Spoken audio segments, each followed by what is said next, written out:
well, for checkup, for checkup or whatever like that, we'd have to get into the elevator and go up to like the second or third floor. And I know I would just scream when we get in the elevator because I hate that. And I felt like I'd be closed in. And I still to this day have some little things uh, that I have to deal with from being in the iron lung. But you made me remember, Renita, when you were talking about, your issue. And I thought back, I said, man, whenever I go in the elevator, and I was that way for a long time until I probably got maybe first, second grade. But as a child, whenever we went in the place to go in the elevator, I would just like scream. And Whoa. then when we get off and we walk out, then okay, I kind of Wow. stop there. But they closed the door to the elevator, man, I would just start screaming. So Yeah, sometimes interesting. I would scream too. I remember growing up. I mean, like in school or whatever, I would start to screaming or whatever. So Yeah, until it passed and got older. yeah. Right. All right. Belinda, if you got one, you're on mute. Okay, I don't think I have any things that I was afraid of doing. I did want to learn how to ride a bike, and I couldn't do that one, so that was okay. But then a few years ago, excuse me, Honda had a little motorcycle, and I went over to try it out. Me and a friend went over to try it out, and I told the guy, I said, "Look, I can't ride this because I never learned how to ride a bike and keep my balance." He said, "Oh no, you can ride this." I said, "You think I can?" He said, "Yeah." And I got on it, and I don't know, one hand was gas, one hand was the brakes. And I just started going. I'm like, "Oh God, please don't let me die." And I fell off. Oh, I can't believe it. But I still You like are one of the motorcycles. bravest people I know, Belinda. I Oh just well. ride a motorcycle as a passenger. That's Right. And that was fun. Belinda, who rides everywhere around Atlanta and goes to Minnesota and flies around all on a chair, I think that's brave. hmm That's brave. It works. Who else haven't I picked? Okay, somebody volunteer that hasn't spoken yet. Ta-da. Pat, I don't. No, we got you the shots. Carol. Um, I was thinking about this as people were speaking, and the first thing I had stopped when you first asked the question is, what is something you feared? And I thought immediately snakes, but that's nothing I've gotten over. So the second part didn't. So I had to throw that answer out. Okay. But I think that now for me, falling is an issue because I never had to really address that as much before. And because I was so mobile and out doing things, I'm just more reserved now in terms of going out. But I can feel it when I'm about to fall or, you know, my legs get weak and that kind of thing. But for me, that's something that I feared and I still kind of there a little bit, but I'm better because I'm able to sense, you know, my fall beforehand. So that's just something that I think about. It's constantly in front of you if you're moving, you know. Yeah, But that's why I hold on all the time. yeah. But I learned I was fearful of skiing and I Ski. learned to ski Oh with my. adaptive equipment. Wow. And that was fun. But I said, no, I can't do this. And my friends are like, yes, you can. Come on. I'll show you. We can show you what to use and who to work with and all of that. And so I finally, but that was in my 40s that I learned to ski. Wow. You Yeah, know that was that, kind of like the highlights for us. yeah. Right. I don't Maybe. now because I'm Right. just more nervous about movement now. Wow. Yeah. I'm impressed. You actually went skiing. On the There's a, subject there's of a, falling, one of the things that fears me is the getting up, you know, Yes.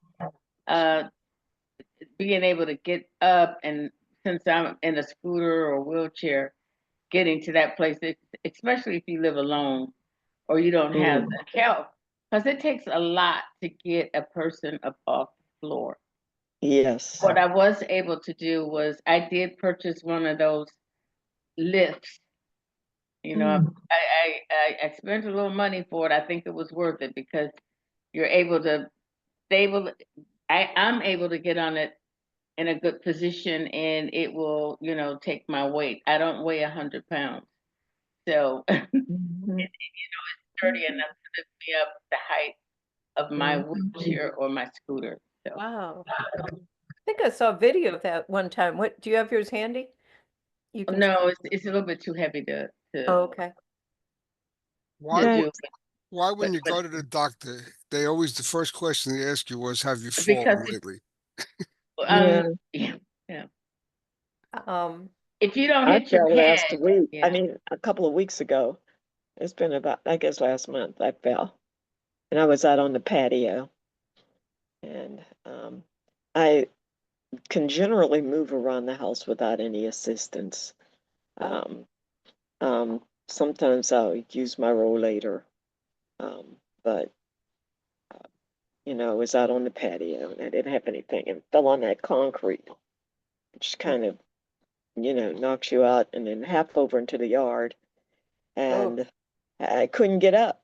That was a problem. I couldn't get up right away. So I dragged myself over to a table and chair where I could kind of pull myself up and did it that way. mhm. But it was it set me back a little bit, you know. Yeah, yeah. I'm still good at crawling. I hope I keep that ability. Yeah. That's like you say, we can crawl to where we can somehow get up. Mm-hmm. I felt so silly. I have to go get my husband's prescriptions, and the window to the, you know, it's supposed to be a drive-in window, but it's not really. So you have to walk over to the window, Mm. probably 12 feet away. And I got out of the car door and I thought, I can make 12 feet. You know, but it's on Mm-hmm. concrete and a little curvy. And I thought, no. So I got the rollator out of the car, Yeah, rolled up to the window, get the yeah. prescription, go back, put the rollator back, you know. But yeah, I'm not That's how gonna you brave it overcame anymore. that. I understand. That's how I overcame it. So That's a good one. Okay, who has not gone yet? Barbara Rooksties. Did you see the questions over in the chat? Because No, I we're didn't. I'm just doing the sorry. first one.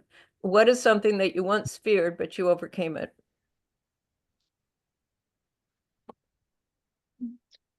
You know, we're all type A personalities, just about it. And I'm probably at the top of the list.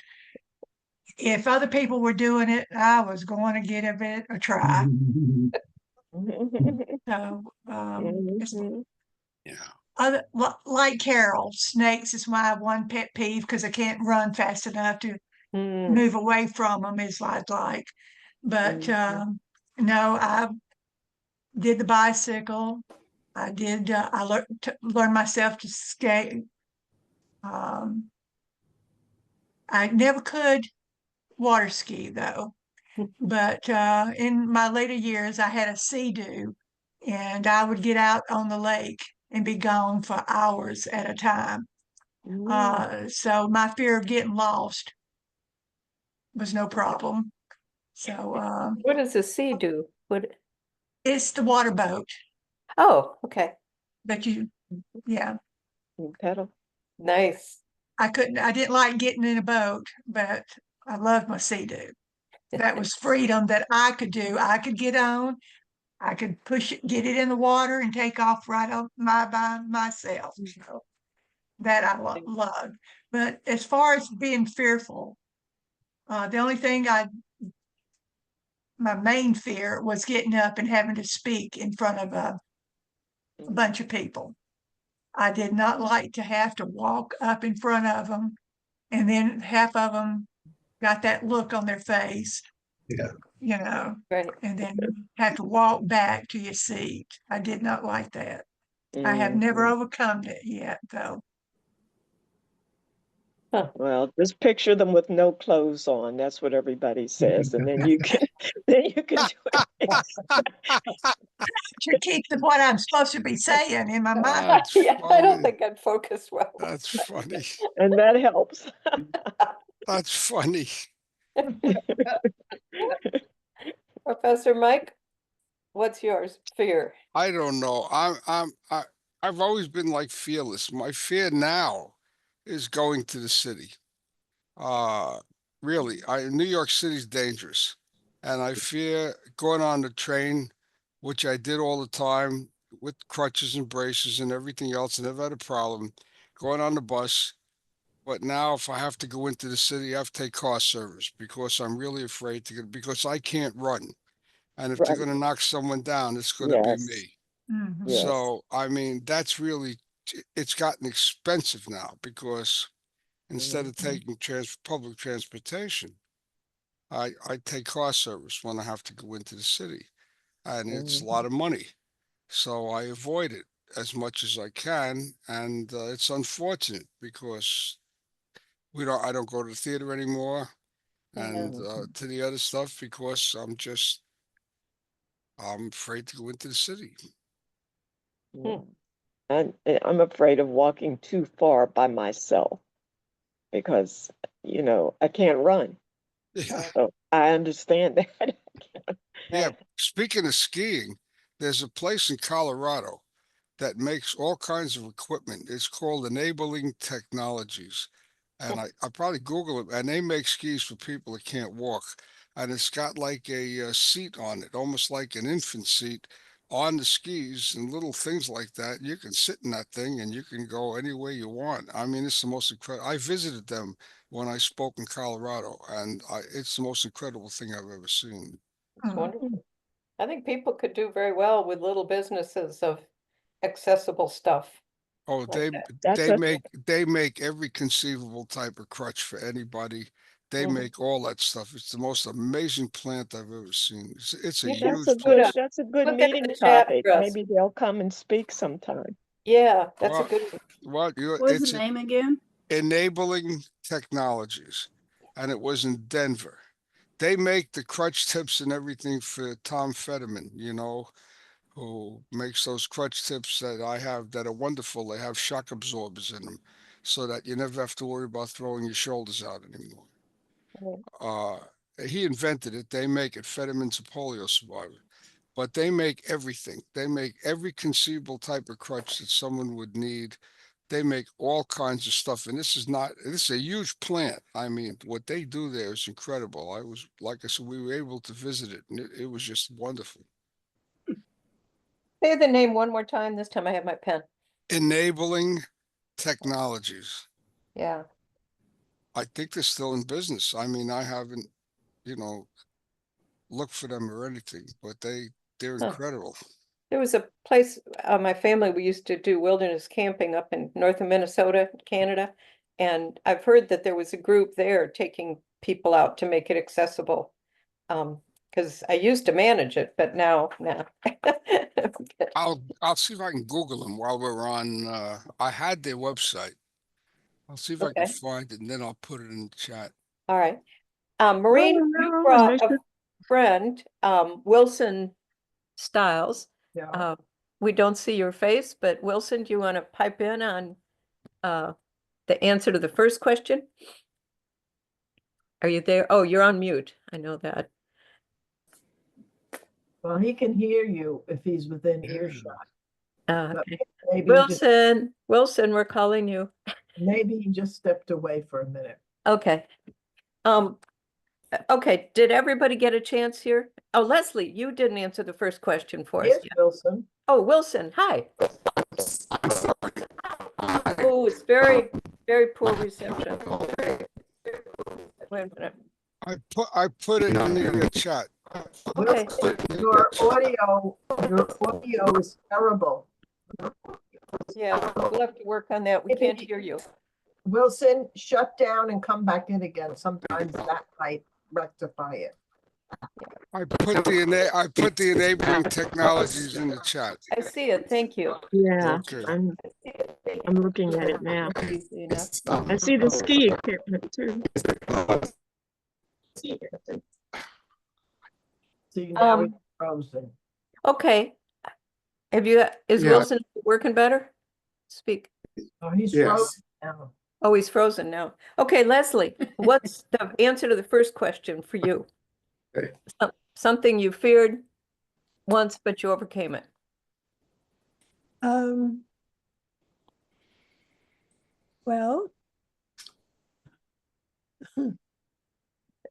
um, I thought it was about, is this like through your whole life? Is that? Yep. Yeah, this is not necessarily So, polio when I had related, but a lot polio, of, when I had polio, I was already 9 years old, so I wasn't little. They told me I could do anything I wanted to do when they were teaching me how to walk again and everything. However, I was very fearful back then of, somebody said something about an elevator. They come and get me every day and put me on a stretcher. These two giant men, and they put me on and put us in the elevator. And while we were in the elevator, they would, here they go. yeah. You've told this story. Do you want another one, maybe? Wait a minute. So when they would pick, yeah, could you pick her up? Yeah. So when we were in the elevator, they would tickle us on the bottom of our feet. Well, I was very ticklish, and I did not like that I had no power over that. And so what I did, as this is 9 years old, I actually took the tickle out of the bottom of my own foot. I overrode it in my brain. And so then when they took me, I learned how to not feel. Isn't that awful? Not feel. No, that's pretty cool. It's pretty cool in some ways, but We it still also, need that trick for it's anything. your brain will really adapt like that. But the most important thing I think was, because that was, when you think about just being in a hospital for so long and no parents, and you had no voice. There was, for most of the time until the very end of that hospital stay of a couple of months, we didn't have any TVs. We weren't allowed to get out of bed. And the girl in the iron lung next to me we weren't allowed even to sit up in our beds. So it was just, so all of those things were fears. And I think that the fear of not being able to talk, it comes from the whole generation of your children are seen and not heard kind of thing. But then it got worse because of, it got worse because already, I had been in a lot of trouble in school because the schools were, you couldn't talk on the school bus. I mean, I was put off the school bus and forbidden to ever get back on until my father came to the school bus early in the morning. It's like being banned from the school bus because I talked. And I was in first grade. So that was already part of the culture, I guess. I don't know. They put me off the school bus in the Everglades while we were taking the Miccosukee Indians home. The indigenous people that lived out there. So, and that was in third grade. And that they punished me by stopping the bus and putting me out and leaving me on the road all by myself. And then she went out, kept going, and I guess she came, I don't know how long it was. I know I was terrified. So a lot of those things, I had to get over some of those things. But the ability to talk, even in 8th grade, now I'm talking about after polio. Even first in 6th grade, my teacher made me stand up in front of the class and for spelling words. And they would all, and now this is with me with my braces and crutches and everything. They would make me stand up there, and he'd always make me try to spell the words that had the letter R. Now, I was a person from Boston. And so We don't do ours. I went home every day and tried to learn.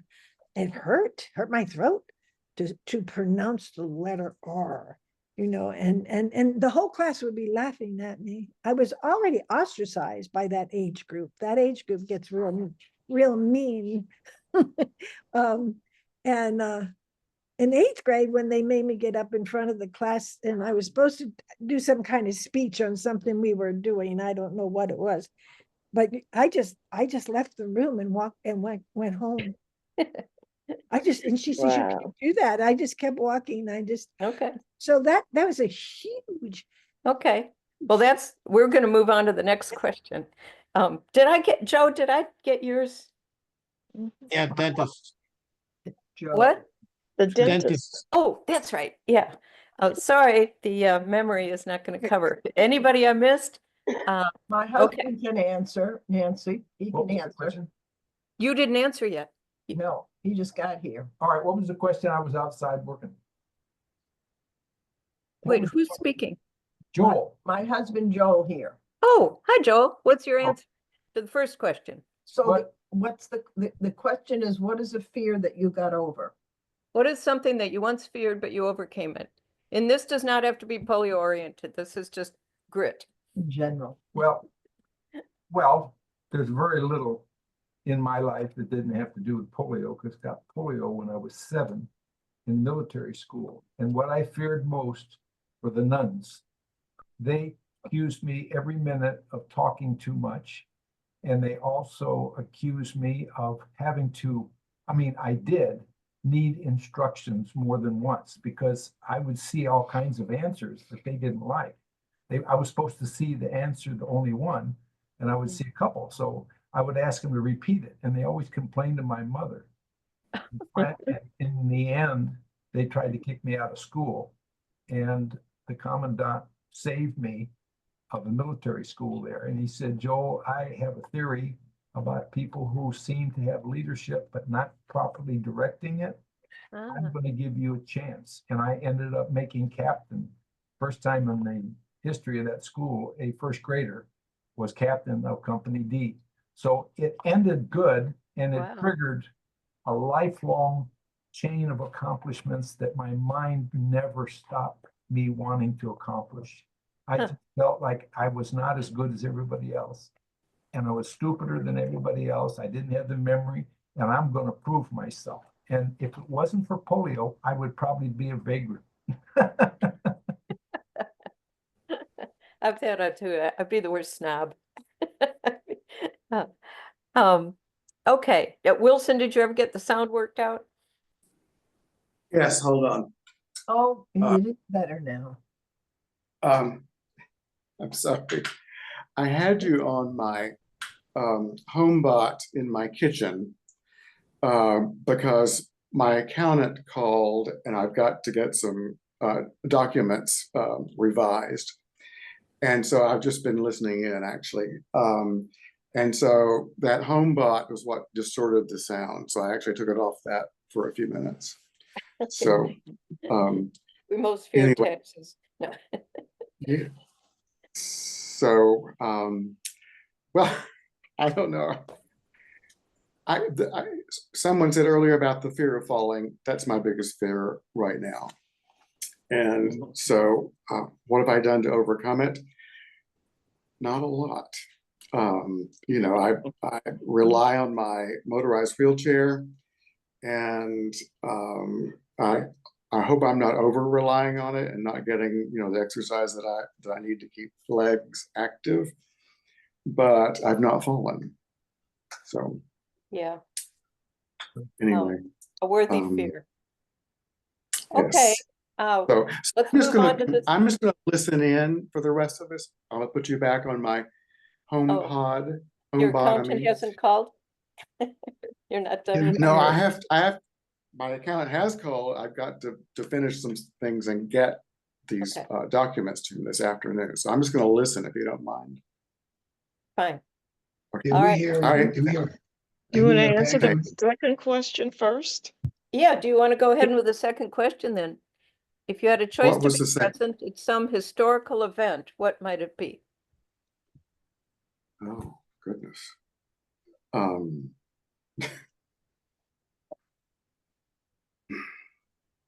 I'm purposely not letting people ponder these too long because you come up with 5 or 6 different answers, but it's interesting, the first thing that comes. well, I have just been reading about, I mean, this is kind of far out. I've just been reading about the 1876 Centennial Exposition in Philadelphia, which was a landmark exposition of art, architecture, decorative arts, culture, and it was a landmark exhibition. It was really the first major exhibition in this country. And from items that were accumulated during that, people came from all over the world. I mean, millions of people came to this exposition to learn about America, and it really put America on the map, frankly. And so it was quite an event. And Walt Whitman was supposed to give the opening poet, that's what made me think about this, reading, and he was denied at the very last minute.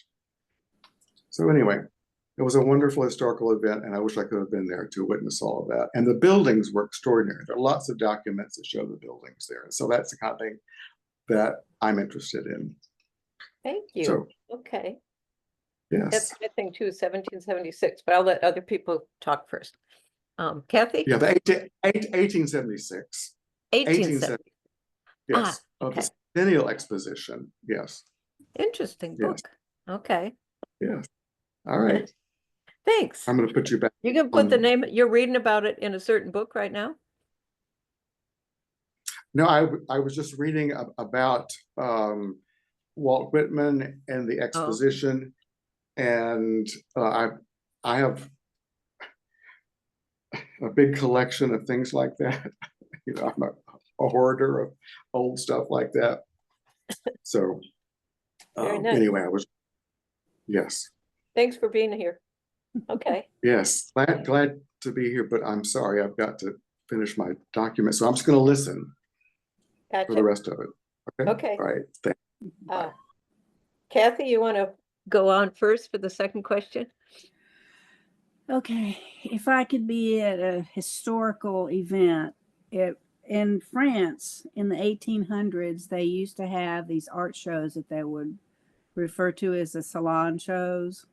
And there were a lot of very famous artists whose names we recognize now, like Toulouse-Lautrec and Manet and Monet and all of those folks who did a lot of impressionist type work. And they would show their work in this gallery setting, and their work would be hung floor to ceiling, and you know, I mean, it would have been something to see all that work together. But I also, you know, I think these artists were considered to be real weirdos at the time. And so I'm not sure just how much standing the salon shows actually had as far as the public was concerned, if that was just some off the wall show that went on, or if people were really interested in seeing this avant-garde art that was being produced, because it was quite something at the time. And you know, you never know with history how things are slanted, and I would like to get a feel for what people really thought about all that stuff that was going on.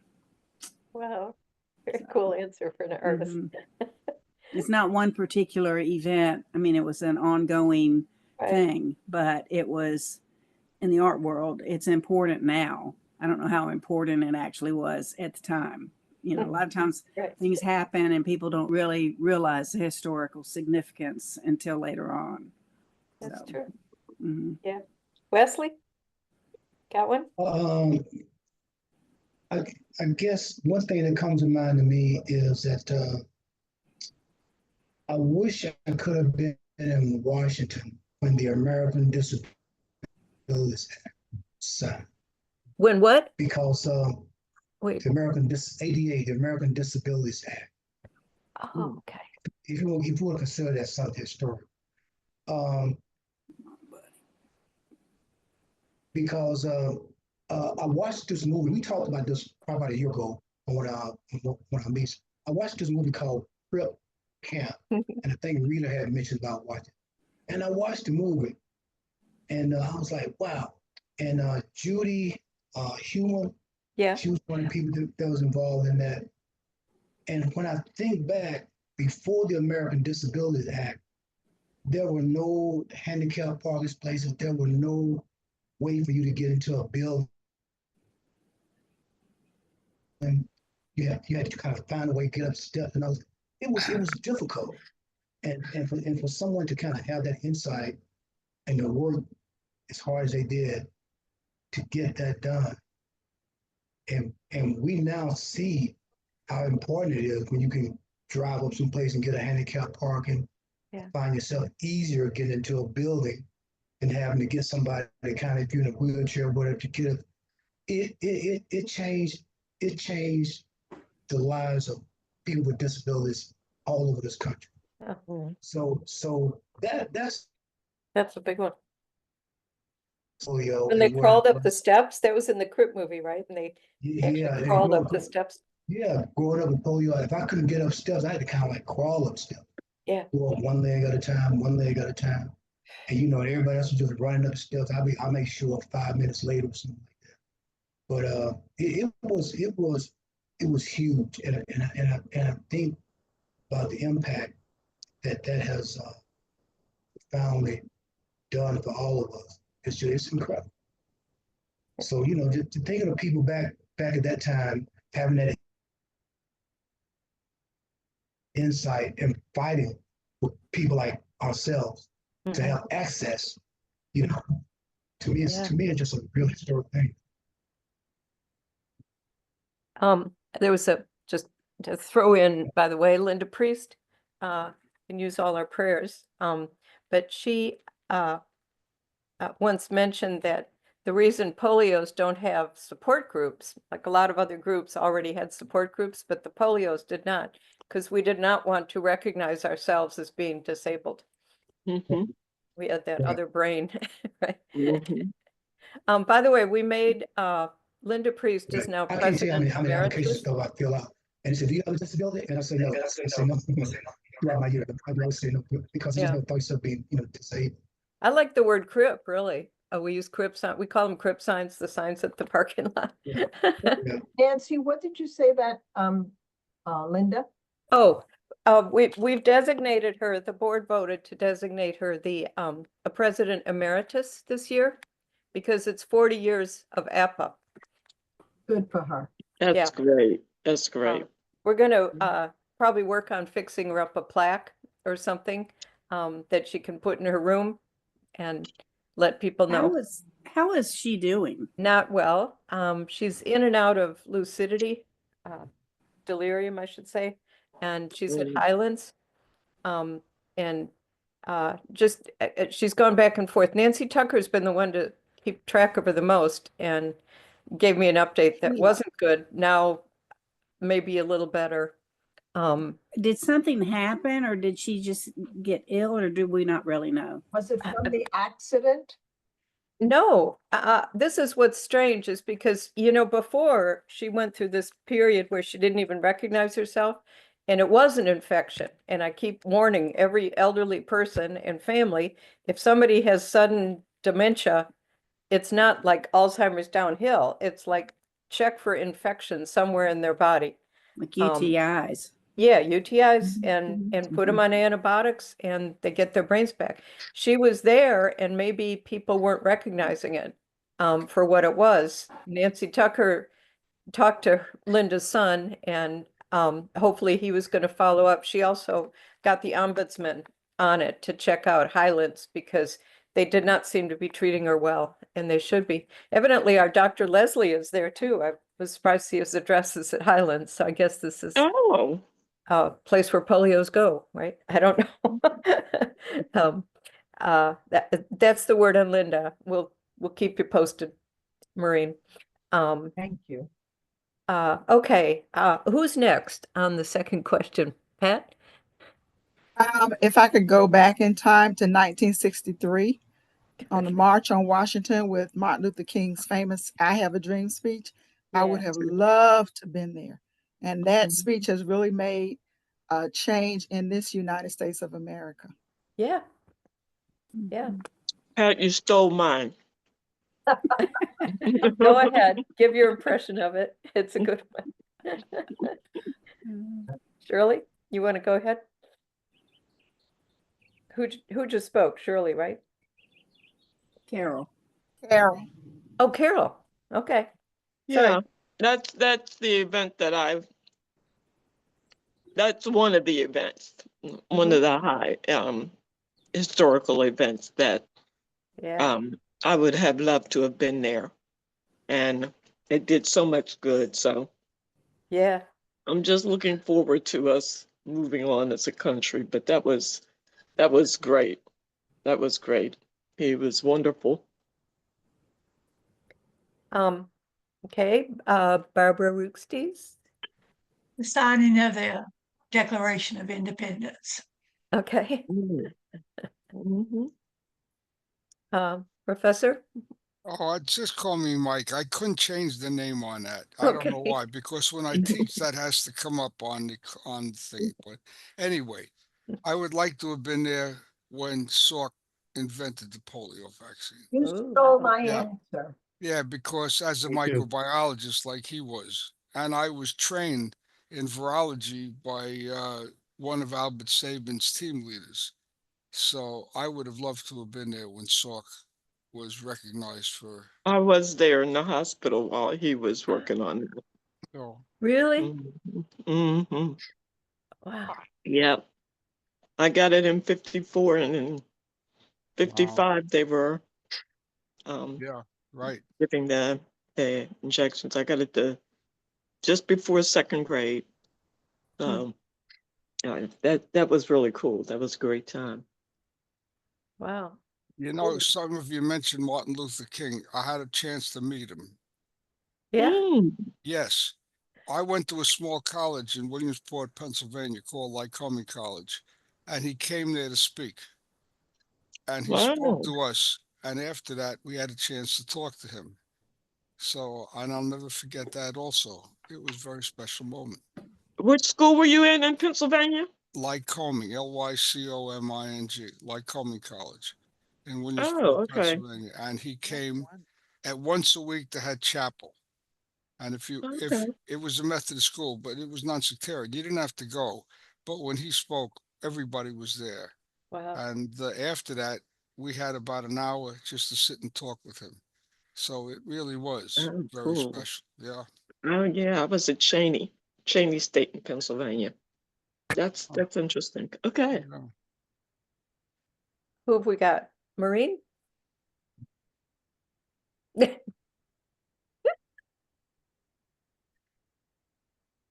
It's hard to follow up these folks. I mean, they're all wonderful. I mean, to have been present at anything historical would have been a defining moment, I think. And I just, off the top of my head's not working now. So no, I can't think of any one particular thing. All right. I'll do mine real quickly. I Follow wish- up Barb. I wish I could have been on the committee of John F. Kennedy's assassination. How about that? Oh my. Yeah. Well, you could have fun with that now. There's plenty of reading to do, I hear. Wow.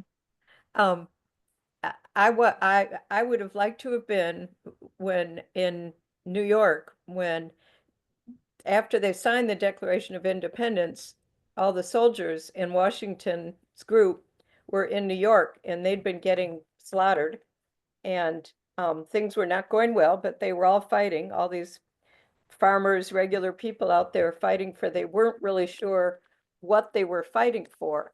And so 2 days after the 6th of July, Washington read the Declaration of Independence. He had been waiting, hoping they'd hurry up and sign this thing and get it to him.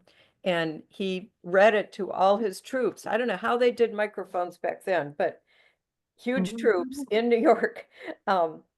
He read the entire Declaration of Independence, and it was the first time that people had actually defined what they were fighting for, that all men are created equal, that we will be our separate country, and we can do our own thing. And I thought that would have been an amazing time. Mm. Okay, Belinda, have you spoken yet on number 2 question?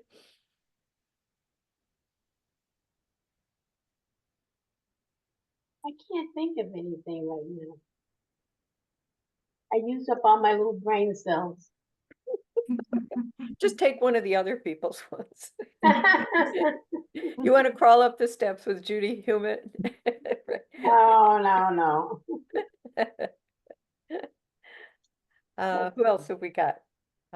Maybe somebody will spark your thinking on this. Joe? Okay. I'd like to be in the room the day that I got polio so I could move me to a different room.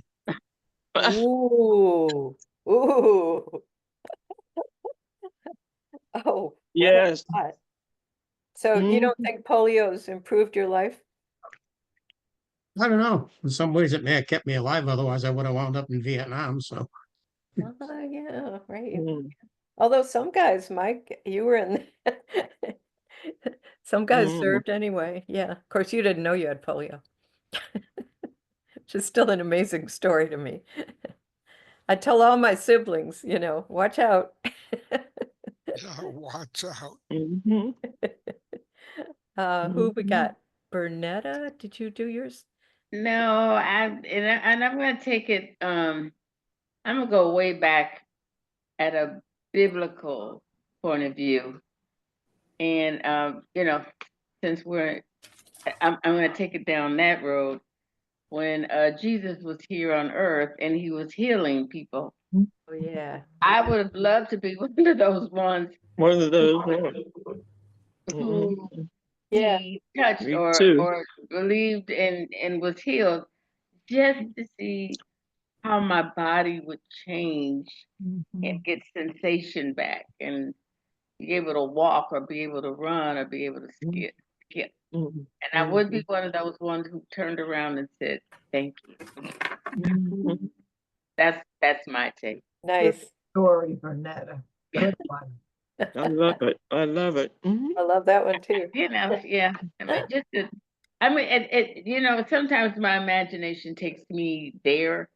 If suddenly something could happen that we could rejuvenate our bodies at this age, so we could just walk, simple things like being able to walk, Yeah. take steps without crutches or wheelchairs or whatever. We That would be will. a beautiful thing. We will. And we'll be in, Yes. we'll be in those spike heels, Bernetta. Yes. And in the cloud. If you think about it, we've lived longer than most of our friends that didn't have polio. Yeah. All right. So, and we're still here and we're talking and we're functionable. And that says something, right?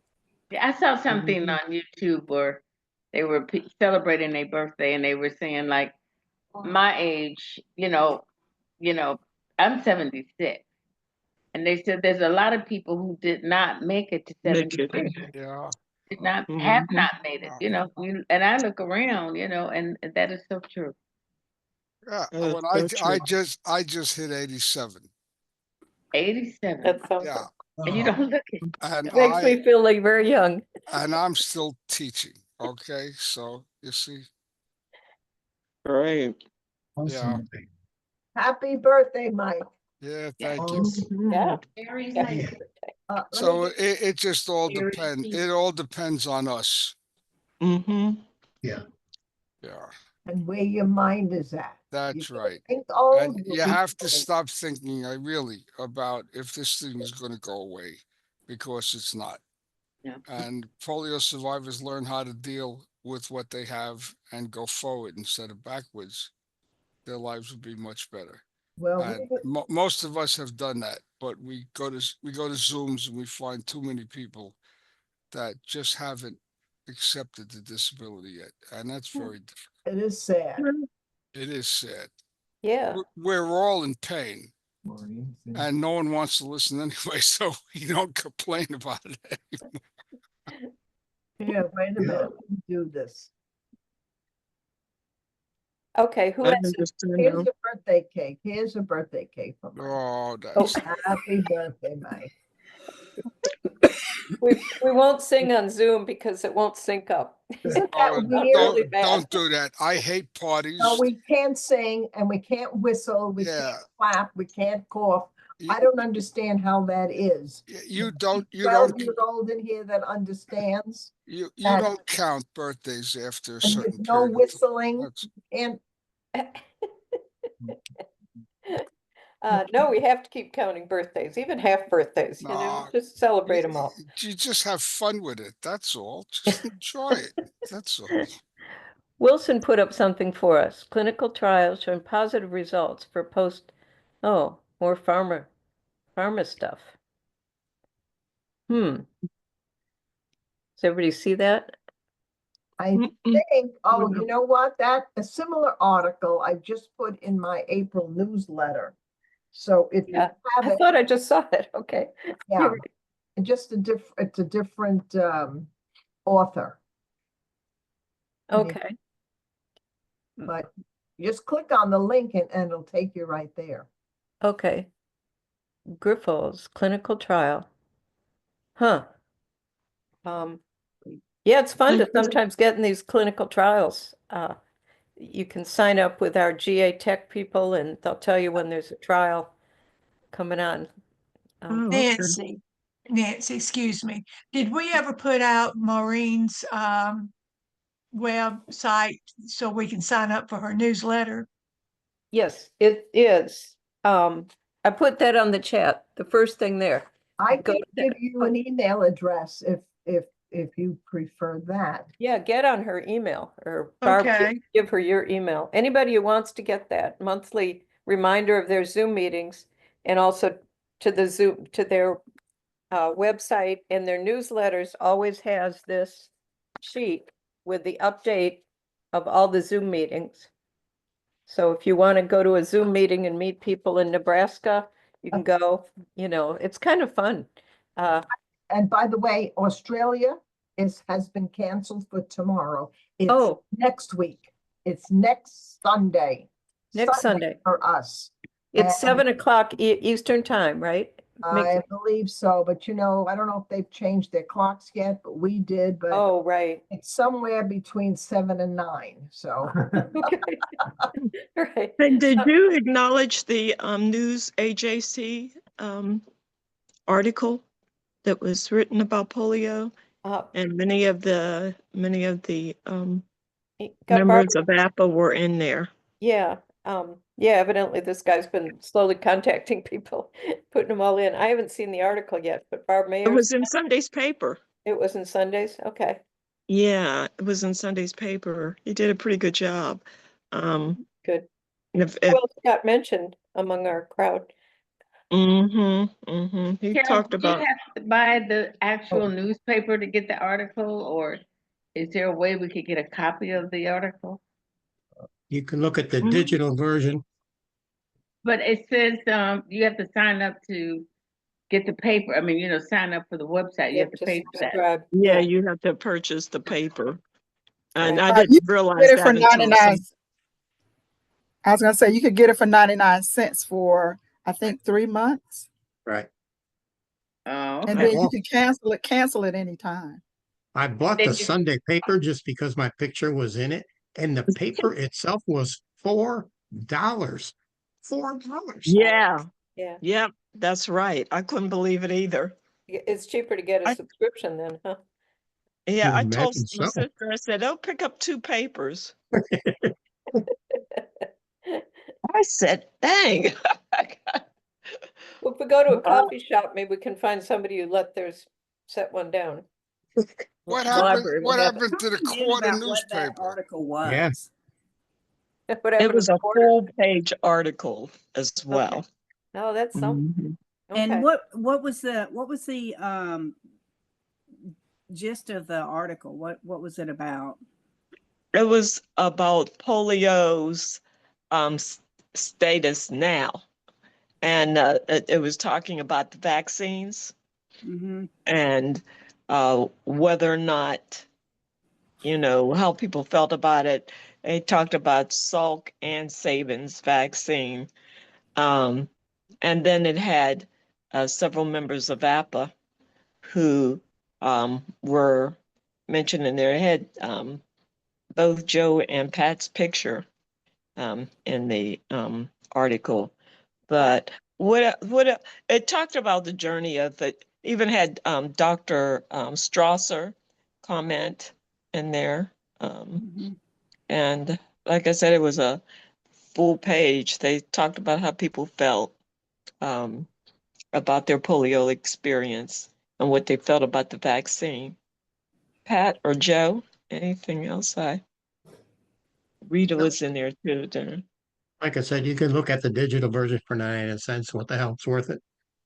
Yeah, On I no, think so too. on November 6th, I mean, May 6th, Mm-hmm. I'm doing a thing about the vaccines and with Susie Schoenberg, who's a registered nurse at the Michigan Polio Zoom. Uh, I don't know how you get into that. Maureen, do you have Michigan's on your Um, newsletter or not? no, because it's sort of a closed group, Oh, sort of. But I'll provide the email address in the yeah. chat of Tim, and you can reach out to him, and he'll give you absolution to get into the meeting. Okay. So it's on May 6th, and we're doing a whole thing on the polio vaccines, and Let me go find Tim's address. yeah, the two of us. I was one of 2 children in my poor neighborhood to have taken Salk's vaccine, and I got polio as a result, along with bronchitis, tonsillitis, and the measles. So I would often tell my students, your teacher is a miracle. Yeah. But Mm-hmm. so Yeah. even though that was the situation, it did not diminish my goals or my accomplishments in life. I had a lot of encouragement from my family and from my teachers. Okay. And so I Wow. consider myself very, very blessed. Very blessed.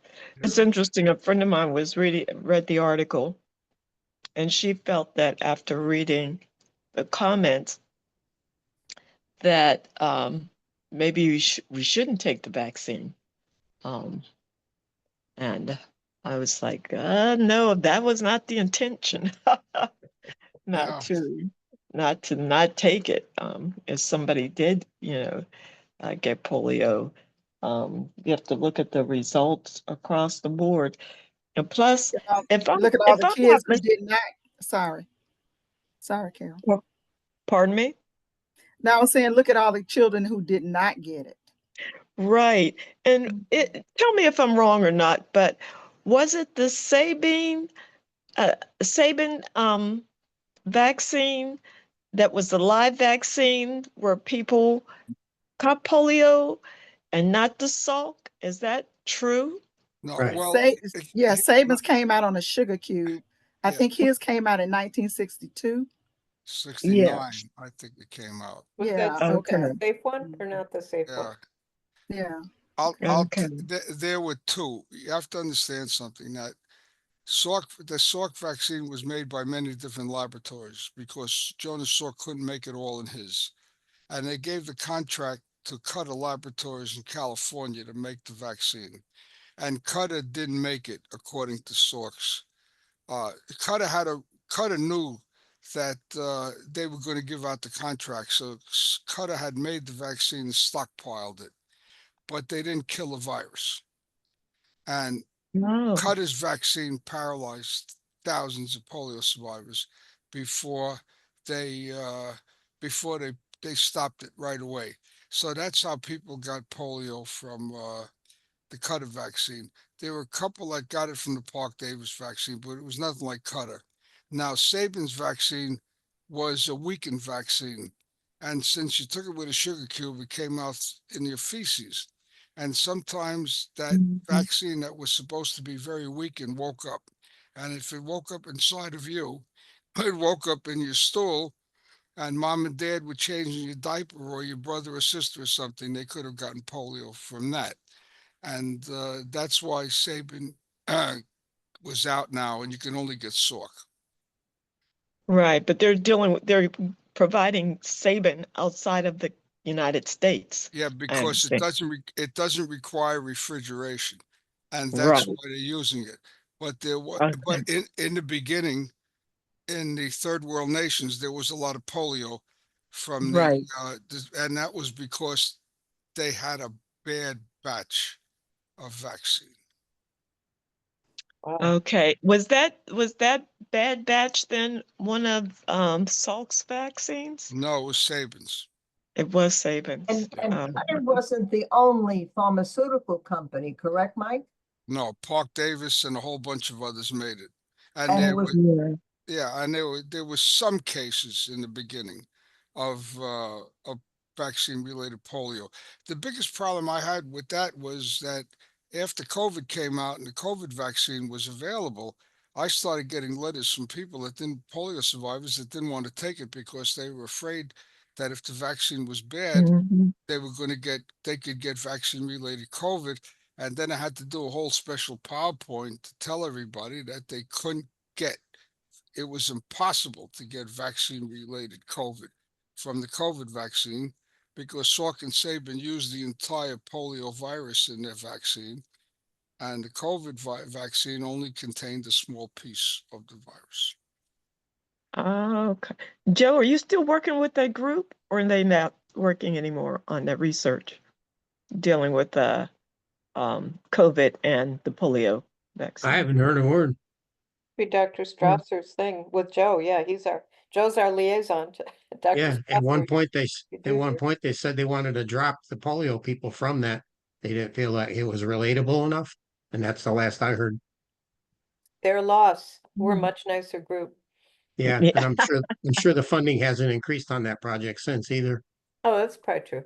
Everything's on pause there. Right. Yeah. Mhm.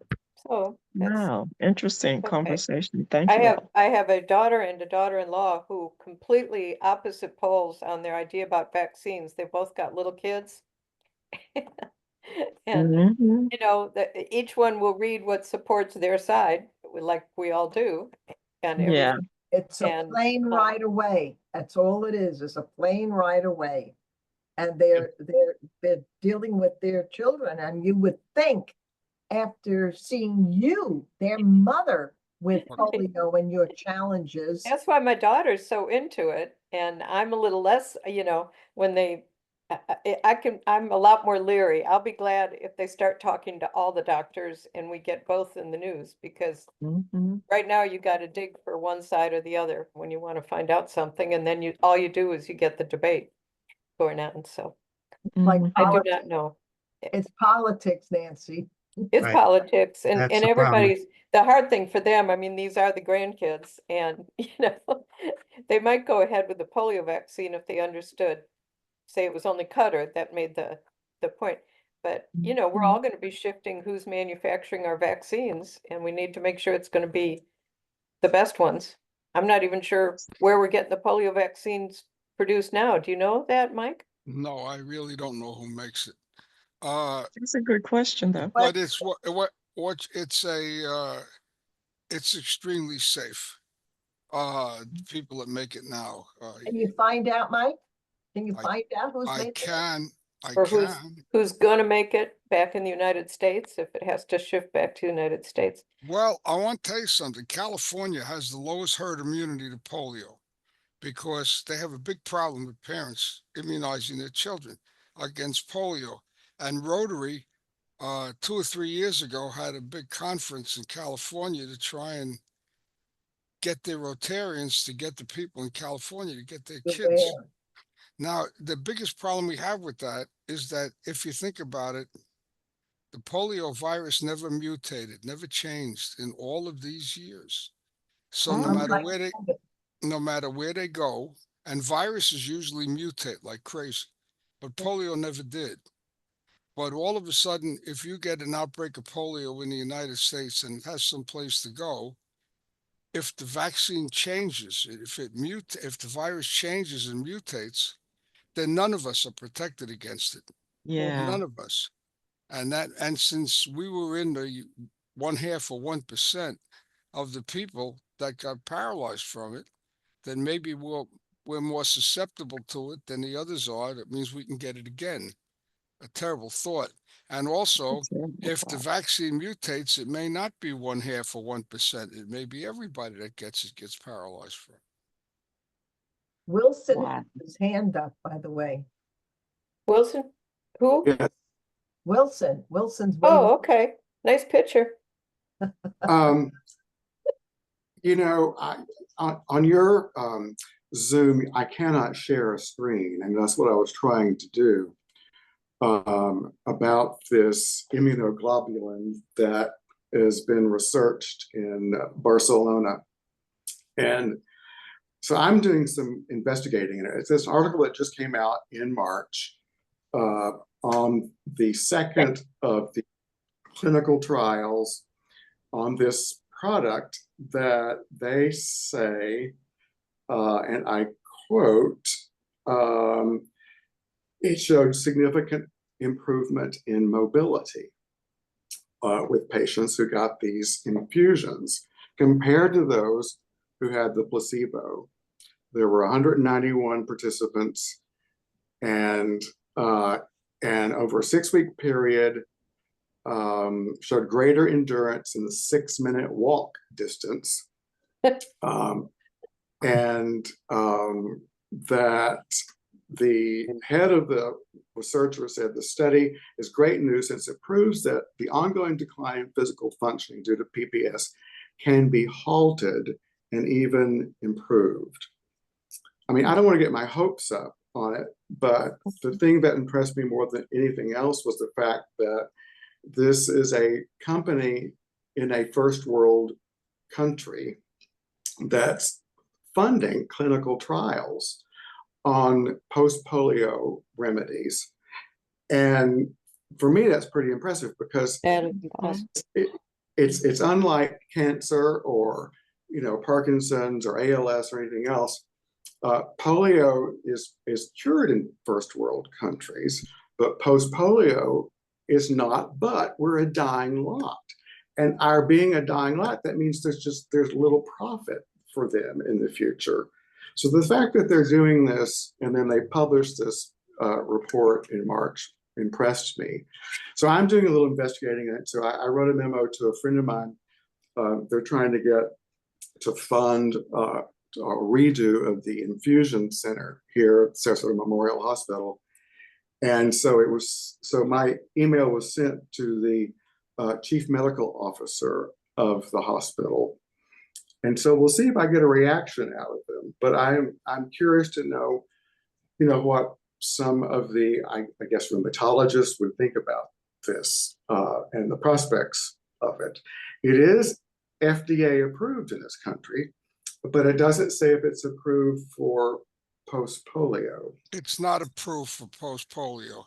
What's it made for? Who's it? It's all you're doing is it's gamma globulin. They're giving you intravenous gamma globulin, and that's all they're doing. I know I'm on top of it. Believe me, I spend hours and hours looking at it. I'm doing a PowerPoint, especially for Maureen's group, where it'll be presented on IVIG, immunoglobulin, and you ought to see the side effects that come with it.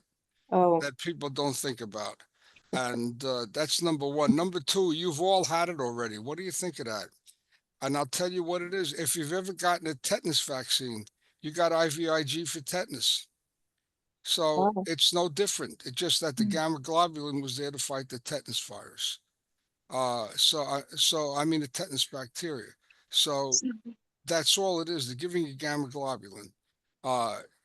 And we'll talk about that. There's a great deal to talk about. And remember something too, it's one research project. Right. Even though it's important, it's one research Oh, project. yeah. And then thank you. What again, are the side effects? wait, you got to wait until I do all of that. There are lots Oh. of side effects. You got to go wait to submit Maureen presents it. Then I'll go through the whole thing with you. It's quite a big PowerPoint. I'm almost finished with it.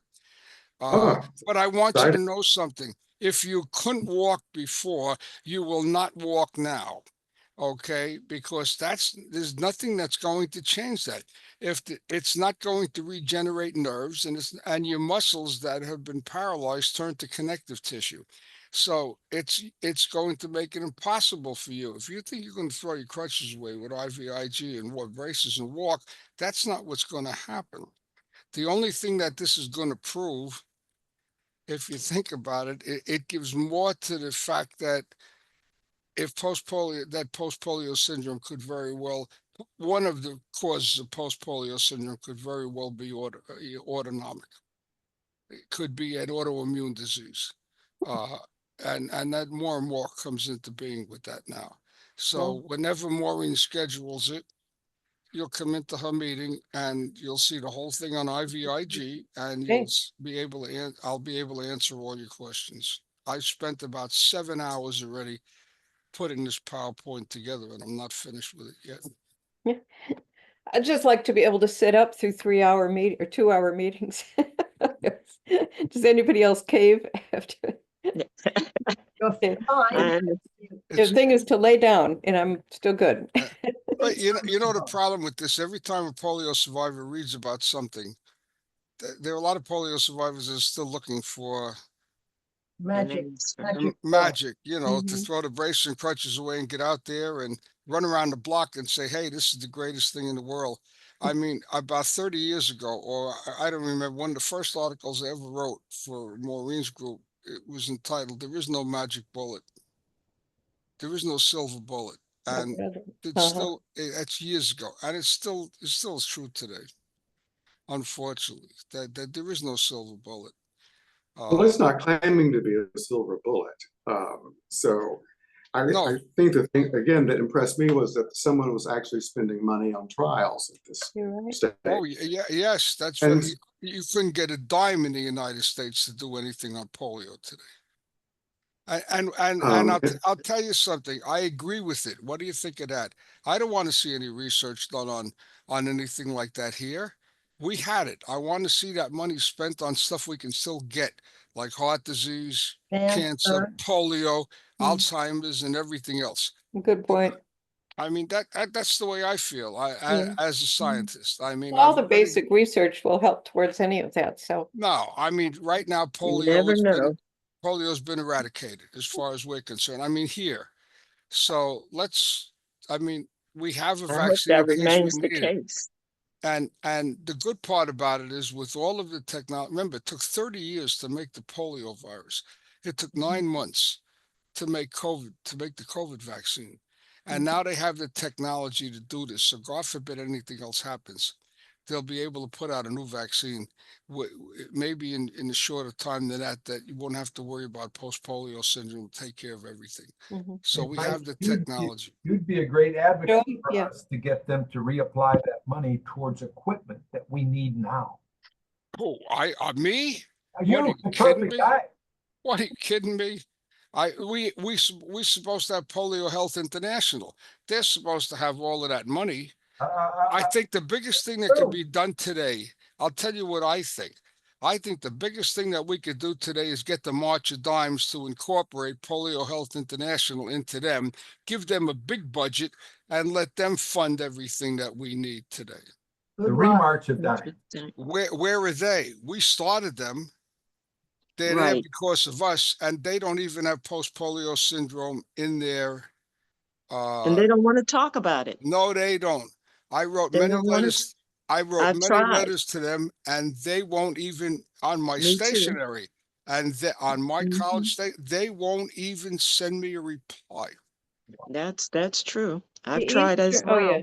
in Canada they do. That's Canada has. They're only a- No, they don't give No, you they they're money. don't do it? only a resource. They don't They give are you money. only a resource. in That's right. Only resources. But No at least money. at least they have a Zoom, and at least and they put out a lot of stuff. Australia puts out the best amount of post-polio and polio information I've ever seen in my life. Mhm. They are really into it in Australia. I mean, and unfortunately, I understand that their Zoom is going to end. Yep. Just like in Canada. All of a sudden, the March of Dimes doesn't want to fund the person who's responsible for the Zoom. Sure. And all of a sudden, you're going to see that go, and you're going to see Australia go. And unfortunately, because in Australia, I can't begin to tell you, if you've never seen the amount of material that Australia puts out, Mhm. it's just incredible. I mean, and it's good, Mhm. really good stuff, and it's incredible. Well, the Zoom Well, may go, weren't but you- the website will stay, won't it, Mike? No, I thought she said she's not being funded. But She's not being funded, but can't she the still Zoom- do? Wait a I minute, don't know. We'll see. We'll see when we go in on this weekend. next week, Next next week. Sunday. We'll see Next what's going to Sunday. happen. We'll see what's going to happen. But And supposedly they were supposed to be some big wigs to join the meeting. well, that's what we said. And wait, in the email, some big wigs were supposed to show up in the meeting, I guess maybe to answer questions, and all of a sudden, they have no room on their calendar to do that. Oh, that's bad. How nice is that? That's- Something similar to Canada. Yeah. We had big wigs in Canada come in, and It didn't matter. then It doesn't affect them. it's budget, people. They don't care about us anymore. It's all budget. Well, yeah, but most That's of us true of the have March are of Dimes. we volunteer what we do, our time to put on a Zoom Mhm. meeting Well, is not. that's the difference, Nancy. We are Yeah. polio survivors leading polio Not being Zoom paid. meetings, and we're Mhm. not being paid. This is Right. this is for Oh, this is Maureen, I thought you get a Budget. stipend. please, not are you kidding? Joel pays you to This is do a this, full doesn't time he? job. This is a full time job. All we do is add this to our resume for whatever Yes, purpose. that's right. Hey, Yeah, and that dime will get you what? Done. Is there anything else anybody would like to talk? APPA is going through, well, we've shifted our board around a bit. Wesley had to leave. I was gonna hope that maybe we could just do our board meeting and tack it onto this one. But there is only 1, 2, 3, 4 of 5. Oh, we've got a fair number. by the way, can I just say with Colorado, they have money because they pay a facilitator to run their meetings. 2 facilitators for the Colorado meetings get actually paid to run those meetings, and they're not polio survivors. We missed the boat, Nancy. I guess, yeah. Anybody wants to pay us, we'll take our 25 cents. Failed without us. God forbid. Yes, Maureen's husband had his hand up. Yes, Well, Go that was ahead, Joe. before you answered it. okay. Oh, Anyway, if we've got 1, 2, 3, 4, 5 of us out of a 9-person board.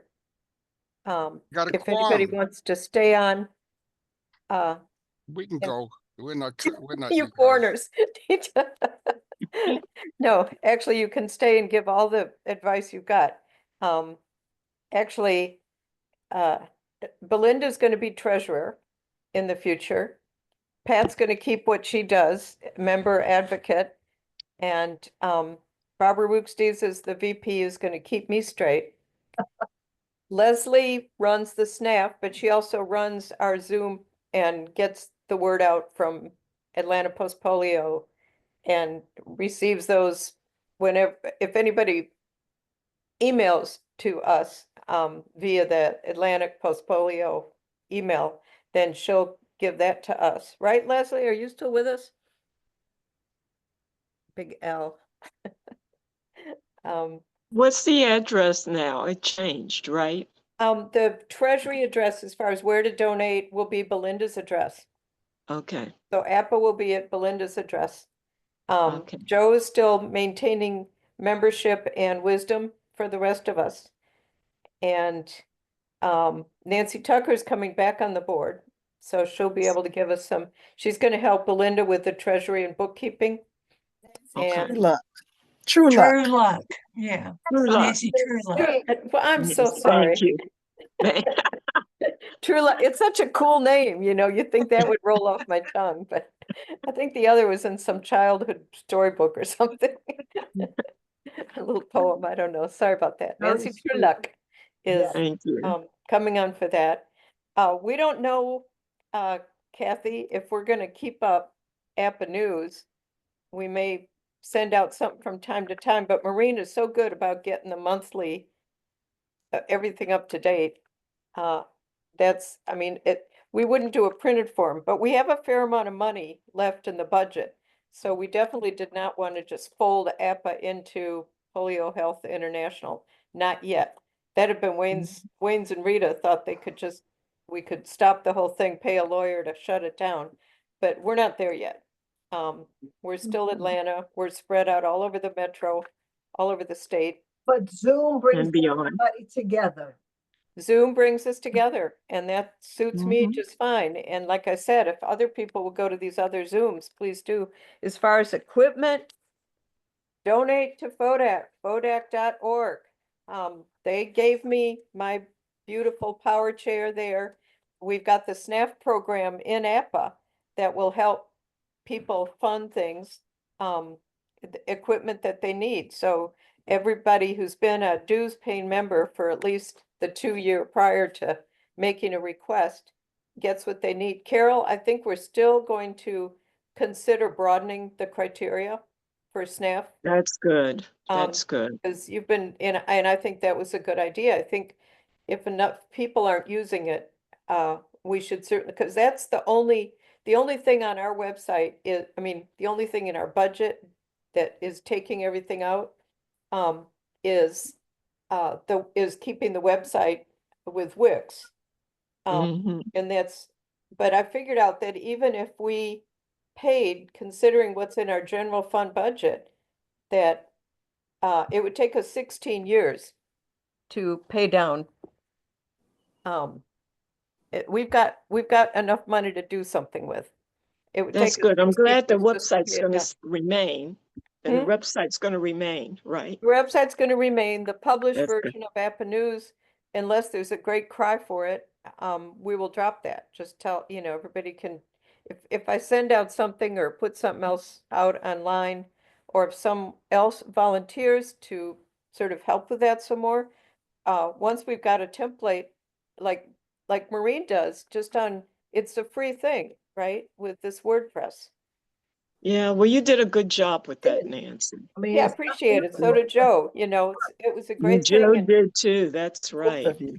In so if, terms of what's if happening somebody locally. wants So to, we appreciate you and Joe on that. for a minute, I thought I saw Shirley Green's hand up, but it's part of your dress in your picture. I thought, oh, good, she's volunteering to do the APPA News from now on. Kathy, anybody that wants to do it, it's a great time for creativity and artistic things, for people to send stuff up. So,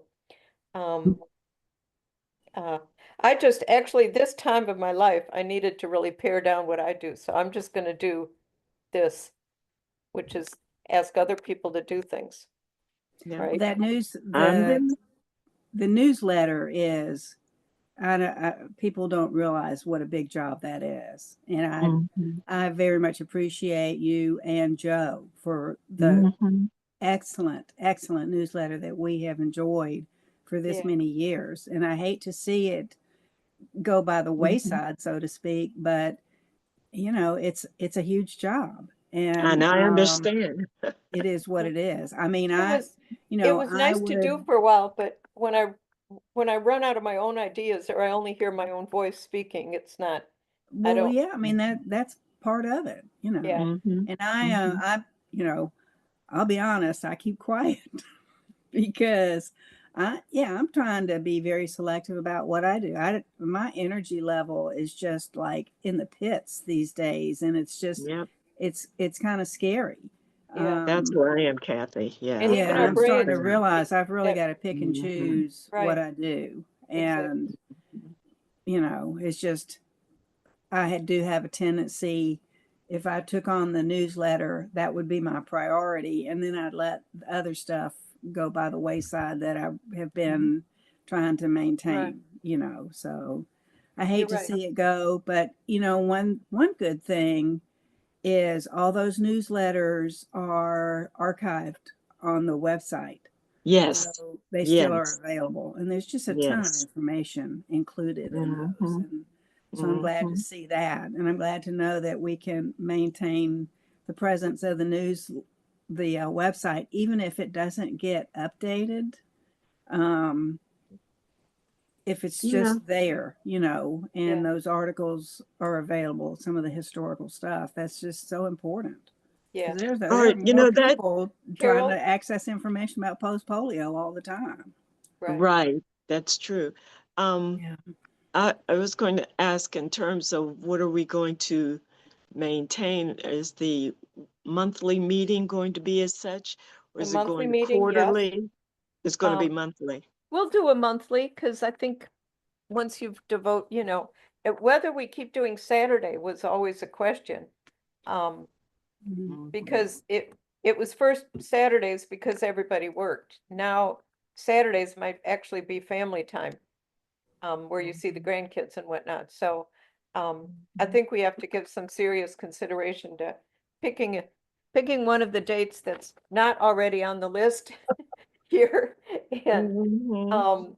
and seeing if maybe we can get something else, which we might be able to get more physician experts. Like I think I'd like to see a physiatrist and a few other these what do you call the people that are integrated medicine, and Mhm. I'd like to see more of those come on, and if we could get more of those during the week, if they can just jump on Zoom for a half hour to start us off on some kind of presentation. I think we Okay. could I do have it, a but I can't think of all of the meetings, so I need you all to come up with ideas. Well, you know, yeah. Nancy, if I may, you know, we all go to doctors, and if you got somebody that you feel is good, understands, listens to you, kind of thing, you know, it's free publicity for them to come and do a You're little right. presentation. That's what we've done.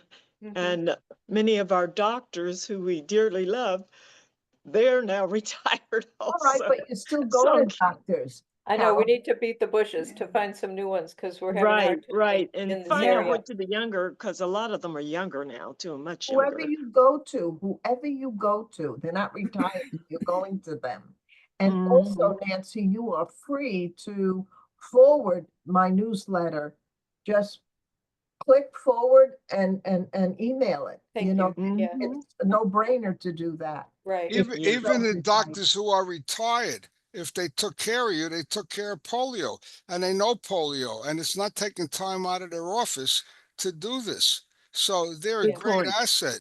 I mean, look, Good Doc, point. Dr. Maynard, who's a Polio Health International, he's a retired physiatrist, but I mean, he knows more about post-polio syndrome than anybody else. The newer people, they don't know anything about what we're doing. So it would be Don't to Yeah. worry, no. there would be to your advantage to get some of these older people that treated polio survivors Right. Well, to, the to thing is, all Leslie their information, Strasser. we've got Mhm. they're archived on these other meetings too. yeah, Mhm. You know, well, we let them have come it. back. They want something to do. Let them come back. Also, you said about natural, I don't know if you have, doctors of naturopathy, ND, they call it. Carol And sounded good, right? and I don't know if they have them in your state. Uh, what they call ND, Doctor of Naturopathy, and they do all of this stuff like, natural health and things like Or that. yeah. So you Mhm. may want to look for someone Yeah, with I an want ND. to dig into that a bit. Also, the ombudsman program, I think we need to get a lot more involvement into the assisted living places that are available. There And what we do. would be We've more we've already had the ombudsman on once, but I think we need to follow up more on that. When I hear about what Linda Priest is going through, we need to back each other up if we get to the point of going to assisted living. When you have your meeting, would you put on your agenda looking at the dates for our our monthly meetings, so that maybe we can get that addressed as soon as possible? Good point. It would be nice to have them all lined up.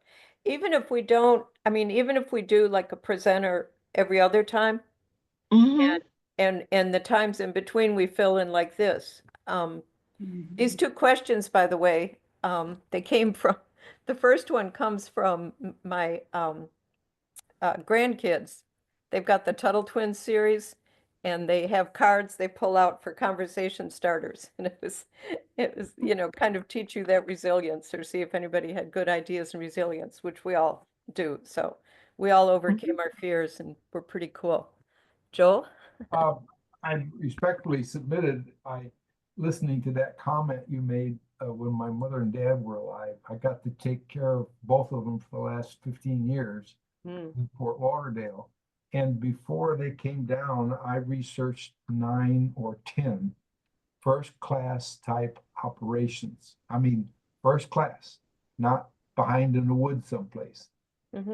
And I never met an operation that I wouldn't want to move into the next day, until I did a little further research, and I come back in there and say hello to everybody. And then I talk to the people. Different story. That's right. Totally different story. No, food's terrible. No, I don't want to be in here. And I said, Buckeye, because they do the sheets too often or not often. They all got serious complaints. And I just respectfully suggested that. But I'd like to interview people who are in there somehow. Oh, that's a great idea. Out. Yeah, catch them when they're out, or just tape them on a recorder, talk to them. And Well, I can't find any place that I would want to move into here. And we got one right on the corner, brand spanking new, looks gorgeous. I went in there, but I know it's got all the foibles in it.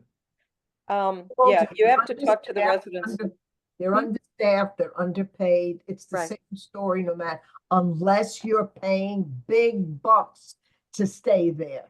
Well, let me share you a story, because I used to be in the county. That was our job, to go. We worked under the ombudsman, and we made back in North Carolina when I lived there. And they had an ombudsman that got all these volunteers, and we would go maybe just 2 or 3 at a time. We would go into the assisted living facilities, and they knew who we were. We had a badge to carry that we were allowed to do this.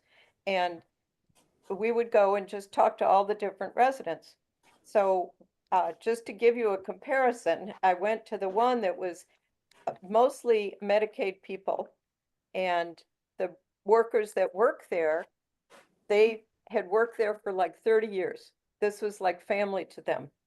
And it was the most delightful place. People shared their rooms. So everybody had a roommate to kind of watch out for them. And so this was like the low budget place, right? But the people there were content. The staff that worked, they loved everybody. Like I said, they treated them like family.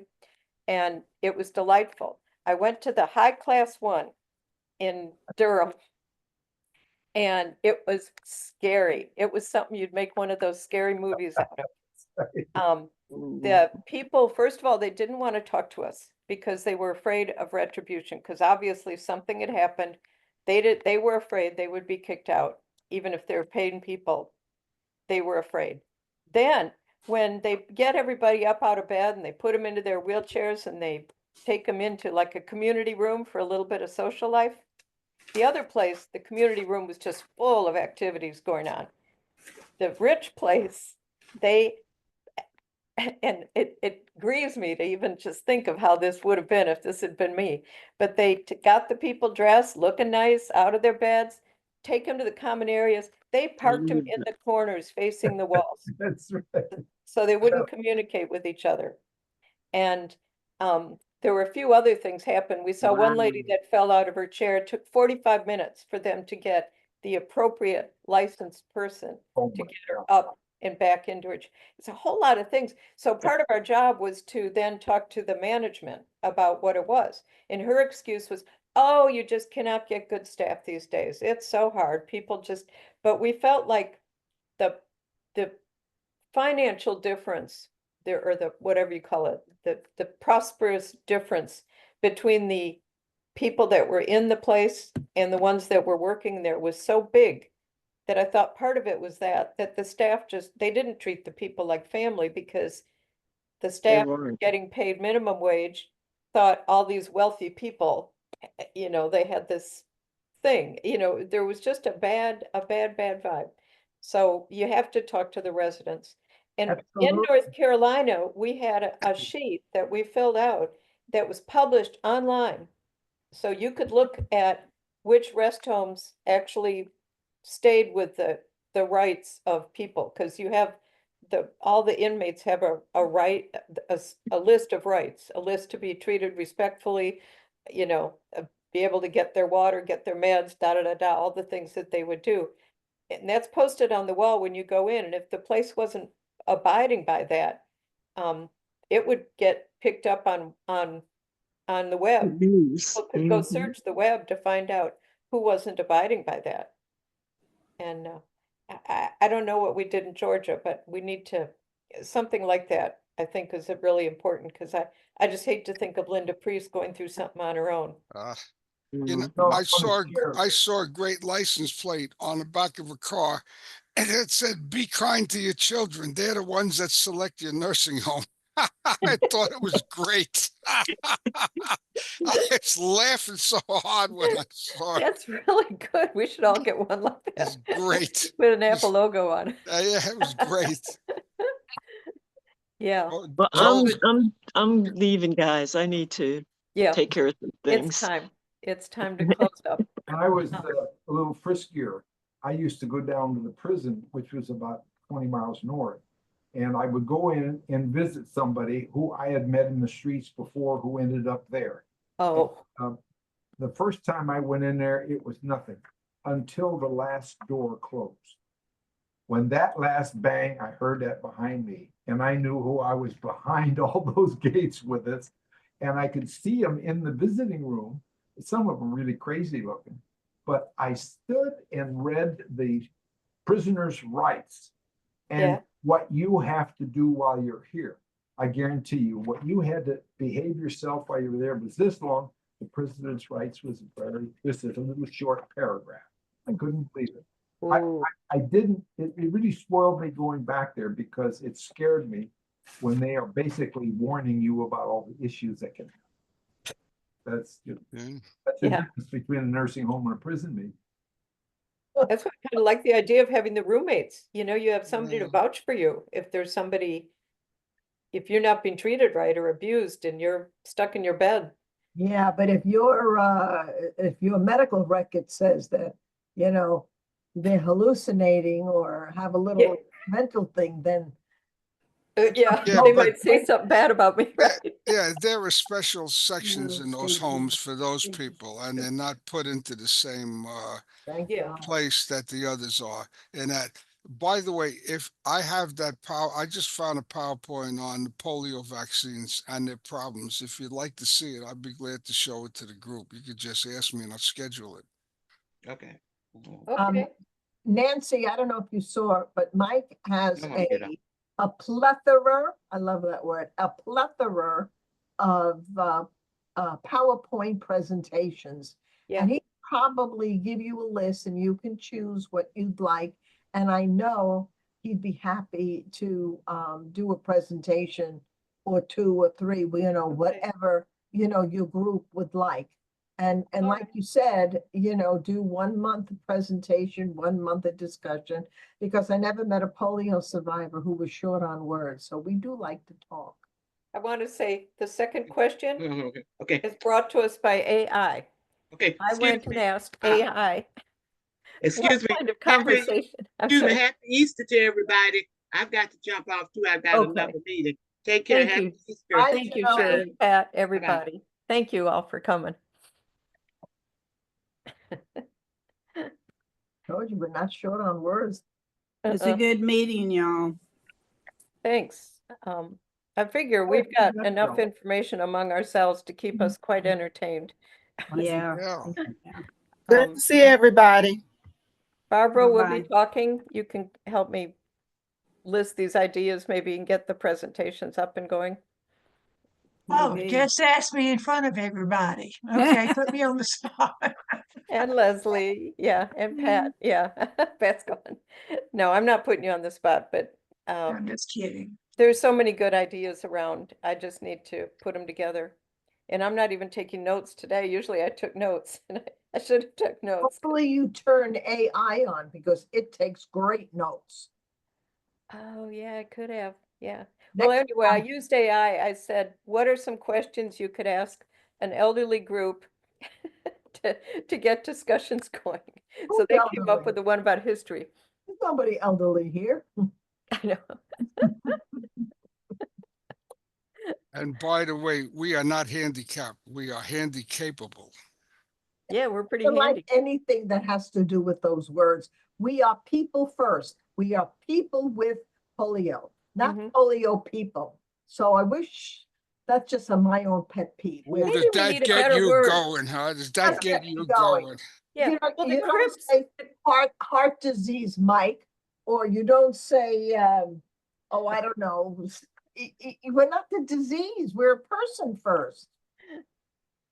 yeah, maybe we need a better kind of nickname because we had the name Crips and Cripples, Oh, get but Oh, the gang stole I- it from us. So we kept to use something else. Yeah, Philadelphia used to have, they called it the Hospital for Crippled Children, and that's what, that's a terrible something to put on somebody. You know, where'd you go to Yeah. school? I went to the school for crippled children. Oh, I thought that was terrible.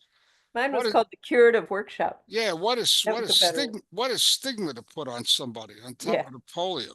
one. Oh, Right. For my years, in 86 years, was I ever called that name? Ever. Me neither. Never referred as crip or I'd have more handicap. than likely decked them if I did that. We are what we are, or at least some of us are what we are. Leslie, I know you're just begging to say something. Okay, well, you can click us off if you want. Meeting, Nancy. You're muted, Leslie.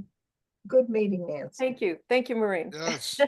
Joe's in charge of shutting down the recording. Yep. Okay. Well, I turned it goodbye, over everybody. 3 hours ago. See you again soon. Thank you, Joe. Thank you, guys. Thank you all. Bye. Bye. Thanks, Bye. Mike, especially. I get in touch with you soon.